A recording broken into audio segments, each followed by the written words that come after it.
ನಮ್ಮೂರಲ್ಲಿ ಮಾಡಿದ್ದು ಸಂಕ್ರಾಂತಿ ಹಬ್ಬ ಅಲ್ಲ, ಸಂಕ್ರಾಂತಿ ಹಬ್ಬ. ಇವತ್ ನಮ್ಮಮ್ಮ ಮನೆ ಮುಂದೆ ಏನ್ ಬರ್ತದೆ ಓದನ ಬನ್ನಿ. ಆಗೋಳೋ ತಗೊಳ ಕದಯ್ಯ, ಸಂಕ್ರಾಂತಿ ಆಗೋಳ. ನಮ್ಮಮ್ಮ ತಪ್ಪು ಬರ್ದಿರೋಕೆ ನಮ್ಮ ಅಪ್ಪನ ರಿಯಾಕ್ಷನ್. ಯಾಕೆ ಬರ್ದಿಲ್ಲ? ಸಂಕ್ರಾಂತಿ ಅಂತ ಬರೆಯಕ್ ಬರಲ್ಲ, ಒರ್ಸ್ಕೊಂದಿನ ಏನು ಈ ತರ ಬರೆಯೋದು? ನಾನು ವಿಡಿಯೋ ಮಾಡ್ತಿದೀನಿ ಅಂತ ನಮ್ಮ ಅಪ್ಪ ಈ ತರ ರೇಗ್ತು. ಅದಕ್ಕೆ ಏನ್ ತಪ್ಪಾಗೈತೆ ಕಂಡಿಡಿಯಪ್ಪ ಅಂದೆ. ಏನ್ ಮಾಡ್ಬೇಕಾಯ್ತು? ಅದು ದೀರ್ಘ ಒಕ್ಕಲ ಕೊಟ್ಟಿಲ್ಲ, ಏನು ತಪ್ಪಾಗಿದೆ? ತಪ್ಪಾಗಿರೋದು ನಮ್ಮ ಅಪ್ಪಂಗೂ ಗೊತ್ತಿಲ್ಲ, ಸುಮ್ಮನೆ ಬೈತು. ತಪ್ಪಾಗಿ ಬರ್ತಿದ್ದೀರಾ ಅಂತ ಹೇಳಿದ್ರು ಇವ್ರ ಕೈ ಕಂಡಿಡಿಯಕ್ಕೆ ಆಯ್ತಿಲ್ಲ. ಏನ್ ತಪ್ಪಾಗೈತೆ ಅಂತ ಎಲ್ಲ ಝೂಮ್ ಹಾಕ್ಬಿಟ್ಟು ನೋಡ್ತಿದ್ರು. ಆಮೇಲೆ ಏನ್ ತಪ್ಪಾಗೈತೆ ಅಂತ ಹೇಳ್ಬಿಟ್ಟು ಸರಿ ಮಾಡಿಸ್ತೆ. ಆಮೇಲೆ ನಮ್ಮಮ್ಮ ನಾನು ಹೇಳ್ಕೊಟ್ಟಿದ್ದೆ ತಪ್ಪು ಅಂತ ನನ್ಗೆ ಗಾಬರಿ ಇಡ್ಸಿತ್ ನಮ್ಮವ್ವ. ಅದಕ್ಕೆ ಗೂಗಲ್ ಸರ್ಚ್ ಮಾಡಿ ತೋರಿಸ್ತೆ. ಆಮೇಲೆ ನಮ್ ದೊಡ್ಡಪ್ಪನ ಹತ್ರ ಹಬ್ಬದ ಬಗ್ಗೆ ಏನಾದ್ರು ಹೇಳ್ಸೋಣ ಅಂತ ಬಂದೆ. ಇವತ್ತು ಯಾವ ಹಬ್ಬ? ಇವತ್ತು ಗುರುವಾರ. ಹಬ್ಬ ಯಾವುದು?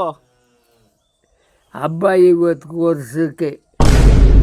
ಇವತ್ತಿಗೆ ಈ ವ್ಲಾಗ್ ಮುಗಿಯಲ್ಲ. ಇನ್ನೊಂದಿಬ್ರು ತಬ್ಬರ್ದವ್ರೆ, ದನಿ ಶ್ರೀಮಂತ ಮಾಡೋರೆ, ನಾನ್ ಡ್ಯಾನ್ಸ್ ಆಡಿದ್ದೀನಿ. ಫಾಲೋ ಮಾಡ್ಕೊಳ್ಳಿ, ಪಾರ್ಟ್ ಇನ್ನೂ ಮಸ್ತ್ ಇದೆ.